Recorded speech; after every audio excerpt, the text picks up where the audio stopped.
کسی خاتون نے کہا اللہ اکبر، میرا شوہر مجھے گندے گندے گالیاں دیتے ہیں اور میں بھی ان کو ایسے ہی برتاؤ کرتی ہوں اور ان کے خرچ پر خرچ زیادہ لگاتی ہوں، میرے غصے کی وجہ سے میں جھوٹ بھی بولتی ہوں، قرآن اور حدیث میں مجھے سمجھاؤ کہ میرے شوہر کو میں کیسے۔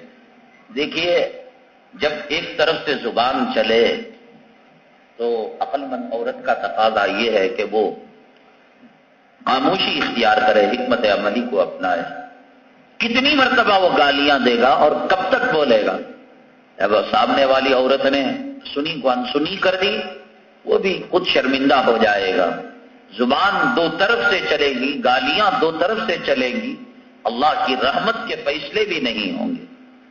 ایک مرتبہ حضرت صدیق اکبر رضی اللہ تعالیٰ عنہ اور جناب محمد الرسول اللہ صلی اللہ علیہ وسلم کھڑے ہوئے تھے، ایک منافق آیا، اسلام مسلمانوں کا دشمن آیا، آقا کو گالیاں دینے لگا، تو وہ جو صاحب تھے حضرت صدیق اکبر رضی اللہ تعالیٰ عنہ صبر کر رہے تھے، دعا کر رہے تھے، لیکن جب گالیوں کا سلسلہ بڑھا تو صدیق اکبر رضی اللہ تعالیٰ عنہ سے برداشت نہیں ہوا اور صدیق اکبر رضی اللہ تعالیٰ عنہ نے جواب کے اندر گالی دے دی۔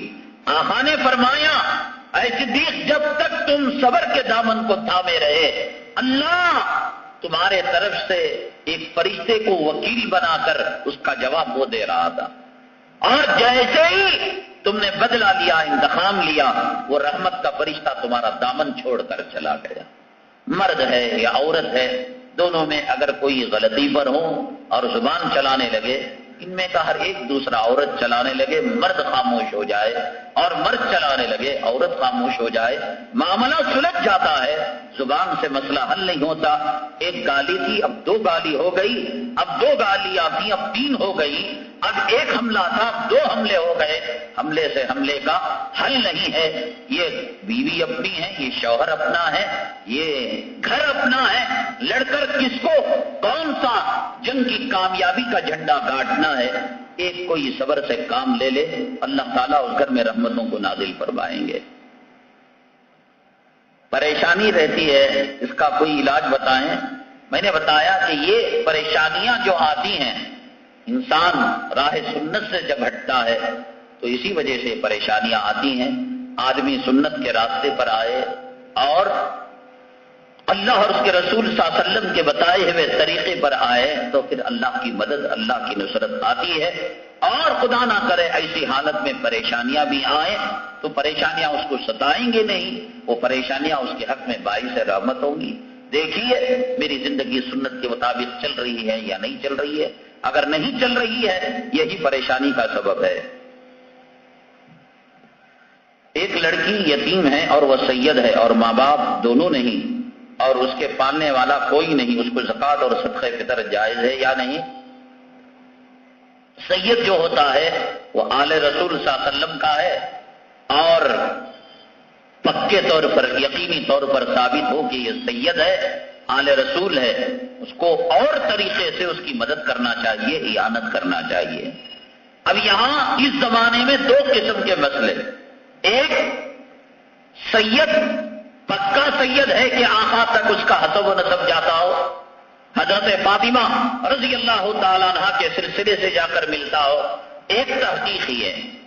اور کیونکہ انگریز کے زمانے میں جن غداروں نے انگریزوں کو خوش کیا، اس نے گھر بیٹھے لقب دے دیا، کسی کو الحاج کا لقب دے دیا، کسی کو سید کا، کسی کو جس کو جو چاہیے تھا وہ دربار سے القاب دے دیا۔ اب یہ خدا نہ کرے کہ یہ سید کا نسب انگریز کے دربار تک تو نہ جاتا ہو، اس کے پشتوں میں، اس کے خاندان میں کسی نے انگریز کی غلامی تو نہ کی ہو۔ پہلا یہ کہ سند کے اعتبار سے، سلسلے کے اعتبار سے ثابت ہو کہ واقعتاً یہ سید ہے، اور دوسری بات کہ پہلے زمانے میں سید کا اکرام احترام ہوتا تھا، بیت المال سے وظیفہ ملتا، لوگ اس کی قدردانی کرتے۔ اب کون پوچھتا ہے؟ جیسے پٹھان ویسے سید، جیسے سید ویسے بیگ، سب کو ایک نگاہ سے دیکھتے ہیں۔ اب سید کا کوئی اکرام احترام باقی نہیں رہا، نہ بیت المال ہے، نہ بیت المال کا وظیفہ ہے۔ تو اب اس لیے علماء نے کہا کہ اگر کوئی سید ہو بالکل کوئی امداد نہیں کر رہا ہے اور مرے جا رہا ہے تو گویا سید ہونا اس کے حق میں مصیبت ہو گیا. فرمایا کہ اس کو زکوٰۃ دی جا سکتی ہے، صدقہ فطر دیا جا سکتا ہے. آخری درجے میں کوشش تو یہی کرنی چاہیے کہ عام ہدیے سے، تحفے سے اس کی اعانت کریں، لیکن تمام دروازے بند ہو چکے ہیں تو بصورت مجبوری اس کو زکوٰۃ دے کر مدد کی جا سکتی ہے. عرق جو بازار میں ملتا ہے مہندی کی طرح ہاتھ میں لگا سکتے ہیں یا ناخن پر لگا سکتے ہیں. دیکھیے اگر وہ واٹر پروف ہے، یعنی کہ ناخن پر لگایا، آپ نے وضو کیا اور وہ وضو کا پانی ناخن تک اس عرق کی وجہ سے نہیں پہنچ سکا، مجھے اس کی تحقیق نہیں ہے پہنچتا ہے نہیں پہنچتا ہے. ہم مسئلہ بتا رہے ہیں کہ واٹر پروف اگر ہے، پانی کو روکنے والا ہے، تو چونکہ عورتوں کو غسل کرنا پڑتا ہے اور نماز پڑھنی پڑتی ہے تو لہذا اس کا استعمال اس کو جائز نہیں ہے. اور اگر لگایا اور اس کو کھکر کر نکال دیا، مہندی کی طرح صرف رنگ چڑھا اور اس کے جو کھپلے تھے، چکلے تھے وہ نکل گئے اور پانی ڈالا جائے تو جیسا مہندی کی داڑھی پر اور مہندی لگے ہوئے ہاتھوں پر، چمڑے پر پانی ٹچ ہوتا ہے، اگر یہ کیفیت ہے تو عورتوں کو عرق لگانا جائز ہے. یا عورتیں جن دنوں میں نماز نہیں پڑھتی ہیں تو ان دنوں میں ان کو غسل وضو کی ضرورت نہیں رہتی. اگر وہ ان دنوں میں لگا رہی ہیں اور وہ واٹر پروف بھی ہے تو تب بھی کوئی حرج نہیں، اس لیے کہ ان کو اس وقت وضو کا، نماز کا مسئلہ نہیں ہے.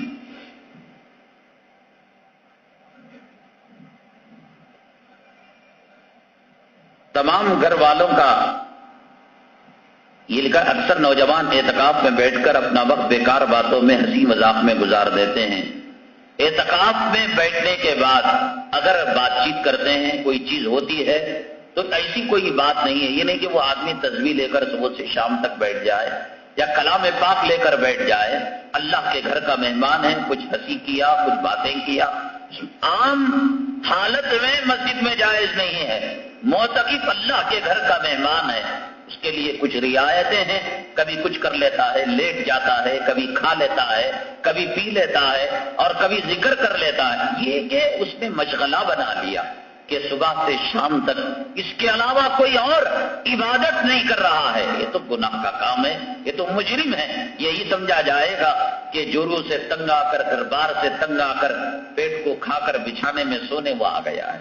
یہ تو ایک نمبر کا خدا کا باغی اور مجرم ہے. تمام گھر والوں کا فطرہ کسی ایک شخص کو دے سکتے ہیں. فطرہ ہو، فطرہ آپ جانتے ہیں کہ اس مرتبہ یہاں کے علماء نے طے کیا کہ فیکس 40 روپے.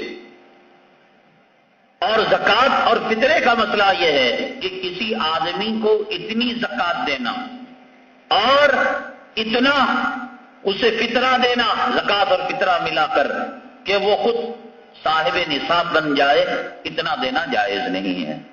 اب وہ کتنا ہے؟ میں نے جمعہ میں بتایا تھا 18-19 ہزار روپے، 644 اور 612 گرام چاندی کی قیمت آس پاس اس کے ہیں. لہذا اتنی بڑی قیمت کسی ایک فرد کو دے دینا کہ وہ خود صاحب نصاب ہو جائے، اتنی زکوٰۃ ایک فرد کو نہیں دے سکتے. ہاں تھوڑی تھوڑی دے سکتے ہیں. 10 آدمیوں نے ایک آدمی کو زکوٰۃ دی اور وہ 20,000 روپے اسے مل گئے، 30,000 روپے مل گئے، وہ الگ بات ہے. ایک آدمی کو اتنا مان نہ دے کہ وہ خود صاحب نصاب ہو جائے. تو تمام گھر والوں کا فطرہ کسی ایک آدمی کو دیا جا سکتا ہے 40 روپے کے حساب سے. عورت اگر اعتکاف کی حالت میں ناپاک ہو جائے تو ایسے میں کیا کرے؟ اس کو تو اعتکاف اس کا باقی نہیں رہتا، طہارت اس کی شرط ہے. وہ اعتکاف میں بیٹھنے سے پہلے سوچ سمجھ کر جو ہے وہ اعتکاف کے اندر بیٹھیں.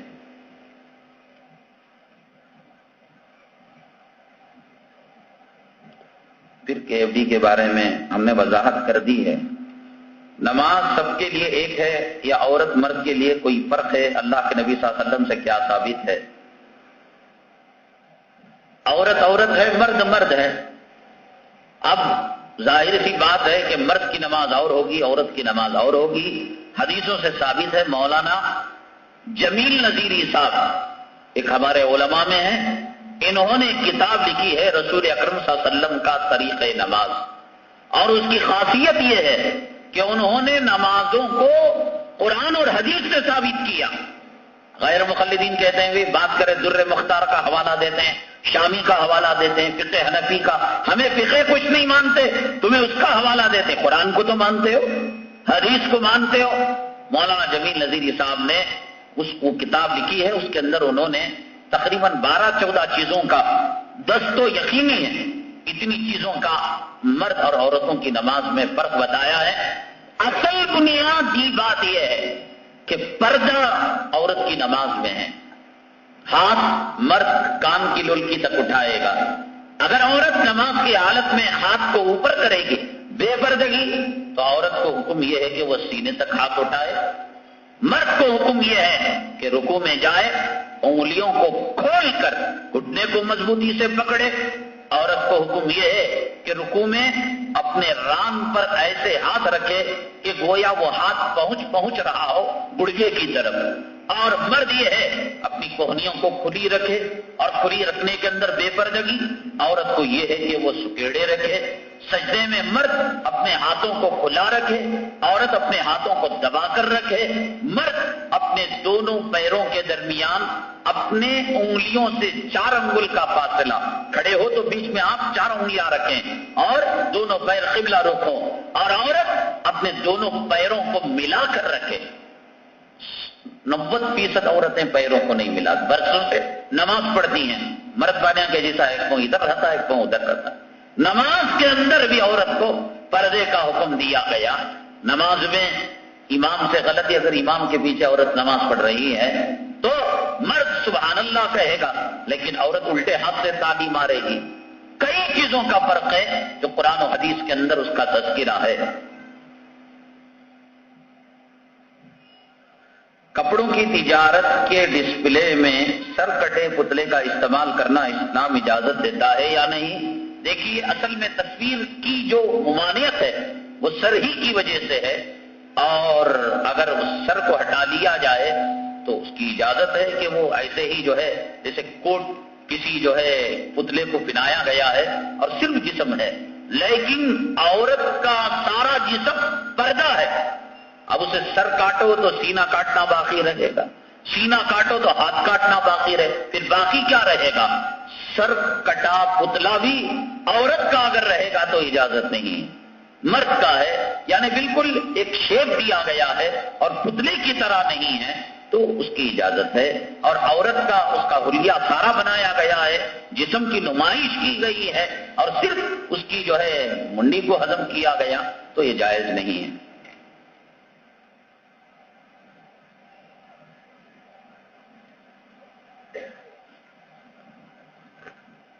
حافظ صاحب کلام پاک تلاوت کرتے ہوئے ایک صفحہ چھوڑ کر پڑھیں، سماعت میں رہنے والے کو کیا کرنا چاہیے؟ ہمارے محلے میں ابھی حافظ صاحب پڑھتے پڑھتے رکتے ہیں، پیچھے سے لقمہ چھٹ دینے لگتے ہیں، وضاحت فرمائیں۔ یہ ہے کہ اگر کلام پاک ان سے چھوٹ گیا ہے تو ان کے لیے بہتر یہ ہے کہ اگلی رکعتوں میں اس کو پڑھ لیں، اتنی اجازت ہے، یا کوئی لقمہ دے سکتا ہو ان کو لقمہ دے۔ آج نہیں پڑھ سکے کل پہلی تراویح کے اندر، اس لیے کہ کلام پاک کی جو موجودہ ترتیب ہے یہ ترتیب ایسی نہیں ہے جیسا وحی میں نازل ہوئی۔ کلام پاک کی پہلی سورت سورہ علق ہے، اقرا بسم ربک الذی خلق، لیکن اللہ نے اٹھا کر اس کو کہاں رکھا؟ 30ویں پارے کے اندر رکھا۔ سورہ بقرہ کون سی ہے اور اللہ نے اس کو کہاں رکھا؟ اس کو شروع میں رکھا۔ تو اس کا مطلب یہ ہے کہ ہمارے اکابرین نے بھی اجازت دی، کہاں نے بھی اجازت دی۔ خدا نہ کرے اگر سہو سے بھول سے آیتیں رہ گئی یا کوئی رکوع رہ گیا تو وہ اگلے دن دوہرا لے، اگلی رکعتوں میں دوہرا لے۔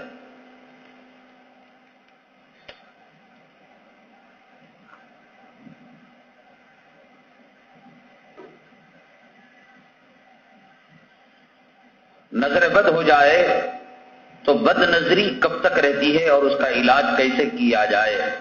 پہلی بات تو یہ ہے کہ یہ تحقیق کرنا کہ اس کو نظر بد ہی لگ چکی ہے، یہ کوئی اور بیماری نہیں ہے، یعنی اس کو کیا ہو رہا ہے؟ قے ہو رہی ہے، الٹی ہو رہی ہے، لوز موشن ہو رہا ہے، رو رہا ہے بچہ، چڑچڑا رہا ہے۔ پہلے سبب جانیے گا، یہ نہیں کہ ہر بیماری نظر بد سے ہو رہی ہے، ہر کوا اپنے بچے کو پیارا کہتا ہی ہے اور کہتے ہیں کہ بھئی اس کو نظر لگ گئی، اس کو نظر لگ گئی. پہلے تحقیق ہونی چاہیے، اور اگر ایسی بات ہے تو منزل پڑھیے گا. اور نظر بد کی جو آیتیں ہیں کلام پاک میں سورہ قلم کی آخری آیتیں، منزل پڑھ کر بھی دم کرنے سے انشاءاللہ نظر اتر جائے گی. مسجد میں سلام کر سکتے ہیں یا نہیں؟ مسجد میں لوگ عبادت کے اندر مصروف ہیں، بیان سن رہے ہیں، ایک آدمی اٹھا کر چاہ کو مسجد میں السلام علیکم تو ڈسٹرب ہوتا ہے. ہاں کچھ لوگ سامنے کلام پاک پڑھ رہے ہیں، کچھ لوگ پیچھے بیٹھے ہیں. ایک آدمی اندر داخل ہوا، سامنے کے لوگوں کو اس نے سلام کیا تو سلام کر سکتا ہے.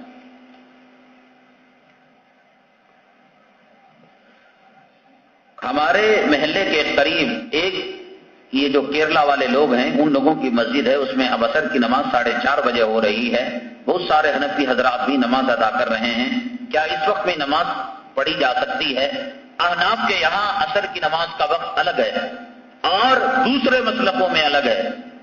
آپ کسی اور مسلک والے کی تقلید اور اتباع ایسی وقت میں کر سکتے ہیں جب آپ کے مسلک سے مزاحمت نہ ہو، ٹکراؤ نہ ہو. ہمارے یہاں جب وقت ہی نہیں شروع ہوا اور آپ وقت سے پہلے نماز پڑھ رہے ہیں تو نماز ادا نہیں ہوتی. تو جو لوگ ان جو ہے ملےباری لوگوں کے پیچھے نماز پڑھ رہے ہیں عصر کی، وہ ہوش کے ناخن لیں، ان کی نماز نہیں ہو رہی ہے. نماز فرض عین ہے، سوچے سمجھے کہاں پڑھنا کیسے پڑھنا. ایک بوجھ سمجھ کر جا کر پہلے ادا کر دینا یہ غلط بات ہے. مجھے دعا کے وقت آنکھوں سے آنسو نہیں نکلتے لیکن دل نرم رہتا ہے، اللہ کا ڈر بھی رہتا ہے. آپ نے ایک بیان میں فرمایا تھا کہ جس جگہ خدا کے ڈر سے نکلا ہوا آنسو کا قطرہ لگتا ہے اس جگہ جہنم کی آگ نہیں چھوتی. آنسو اگر عام حالت میں بھی نہیں نکل رہے، یعنی باپ مریا تب بھی نہیں نکل رہی ہیں، اماں مریا تب بھی نہیں نکل رہی، یہ تو بیماری ہے. یعنی اللہ نے اس کا مزاج بنا دیا، فطرت ہے. اب اس کا رونے کی شکل بنا لینا ہی اللہ کے لیے ادا کافی ہے. ہاں چپل کے گمنے پر رونا آتا ہے، ماں کے مرنے پر رونا آتا ہے، بچے کے گمنے پر رونا آتا ہے. اللہ کے دربار میں ہاتھ اٹھا کر رونا نہیں آتا. ثم قست قلوبکم من بعد ذلک فہی کالحجارۃ او اشد قسوہ. اللہ فرماتے ہیں کہ ان کا دل سنگ ہو چکا ہے، پتھر ہو چکا ہے. اب اس کو نرم کرنے کے لیے وہ جہنم کے واقعات پڑھیں، اللہ کے غضب کے واقعات پڑھیں اور بزرگان دین سے اپنا سلسلہ قائم کریں. تو یہ دل پھر جو ہے موموں کا عام حالتوں میں ایسا ہے تو تب کوئی بات نہیں ہے، لیکن خاص طور سے جب دین کی باتیں آتی ہیں اور دل پر اثر نہیں ہو رہا ہے، یہ بیماریوں میں ہارٹ کی بیماری، برین ٹیومر بیماری سے خلیص اور خطرناک بیماری ہے.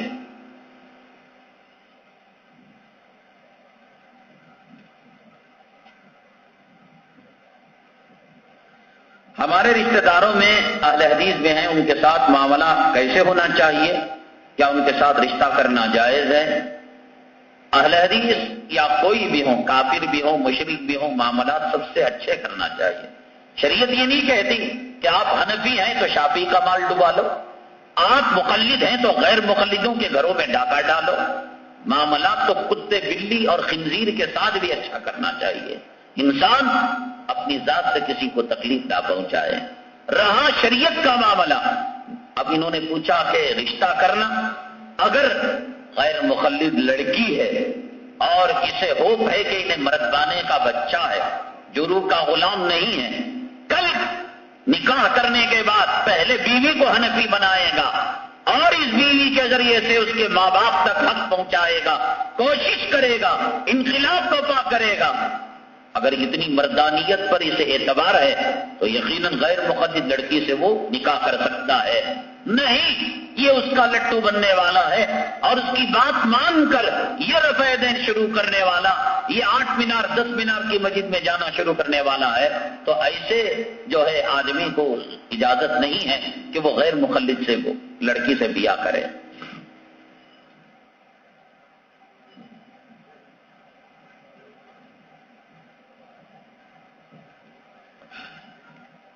خاتون ہیں پروین تاج، انتقال ہو چکا، اللہ تعالیٰ ان کی مغفرت فرمائے.